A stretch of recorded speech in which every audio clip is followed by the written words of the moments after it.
The text came as my boots hit the dirt, the plane still echoing with the rotors of homecoming. I told the kids you were killed. We're with my new husband now. He's a better father. I stared at the words. Not rage, not grief, just silence. 24 months overseas, 3 deployments, 16 men buried under folded flags, and she had buried me with a single lie. I typed only 2 words, Roger that. Then I made one call. By the next morning, 35 missed calls lit up my phone. Her new husband's lawyer screaming in voicemail after voicemail, "What the hell did you just do? Legally, it's not possible." I said nothing, because everything was already in motion. The world teaches you 2 lessons in combat. Nothing is permanent, and trust can kill you. I had lived by both, but reading her message was different.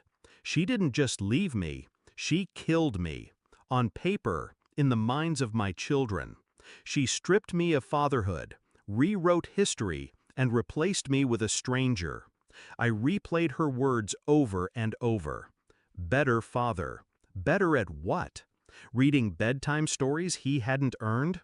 Signing report cards with a name that wasn't blood? Standing at soccer games pretending he'd carried them on his shoulders since birth? I felt denial at first.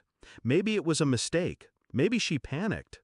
But then the lawyer's voicemails rolled in. Panicked, desperate. He knew what she had done was irreversible once I pulled the right threads. She thought she could bury me in memory. She forgot I was trained to fight wars built on lies, and I never lost one. I moved quietly, always quietly. First, I contacted the Department of Defense legal office. Death benefits, survivor pensions, remarriage clauses. Her name was already etched in their records as a widow who remarried. That meant one thing: fraud. Next, I checked school enrollment records. She had signed my children under her new husband's last name. Not adoption, not legal guardianship, just forgery. Then, bank records. She withdrew every deployment check, bought a new house, registered vehicles, a wedding band, all funded by the corpse she told the world I had become. I smiled when I saw the paper trail. No gun, no fist, just signatures. The blade of truth cuts deeper than steel. I said nothing to her, not a word. I sent no threats, no accusations. I wore silence like armor. I let her believe I was broken.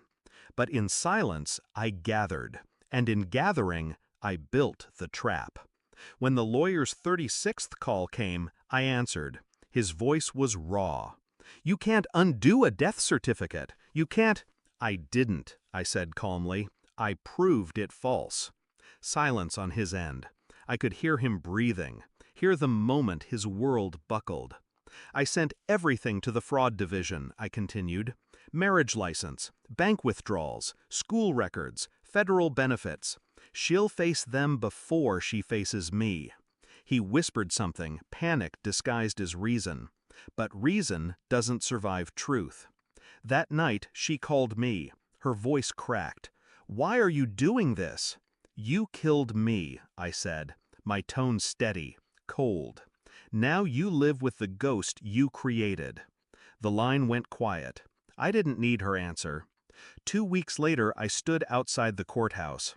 She walked past me, flanked by lawyers. Her face was pale, lips trembling, eyes darting everywhere but mine. She looked like a soldier caught in crossfire, realizing the enemy was inside her own ranks. Our eyes met for the briefest second. She expected rage. She expected shouting, demands, maybe even forgiveness. I gave her nothing, just silence. She collapsed into a chair when the charges were read. Fraud, falsification of records, misappropriation of federal funds. Her new husband buried his face in his hands. The children were not there. I had ensured they were protected, somewhere safe, beyond the reach of her lies. When her lawyer whispered frantically in her ear, she finally broke, tears cutting her carefully painted face. I didn't flinch. I didn't move. I had already won. That night I sat alone in a quiet apartment. No uniforms, no medals, no framed photographs. Just me. Her lies had taken years, but truth dismantled them in days. She lost everything she built on my grave. I didn't need to raise a weapon. The paperwork had done the killing. I poured a glass of water, steady hands for the first time in months.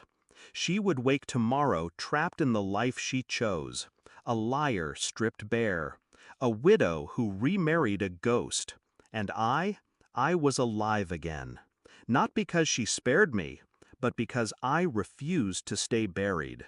In war, we were taught one lesson above all. The dead don't speak. Tonight, I did, and my silence said everything. Thanks for watching. Don't forget to like, share, and comment. Subscribe now to Cheating Stories Insight World for more amazing stories.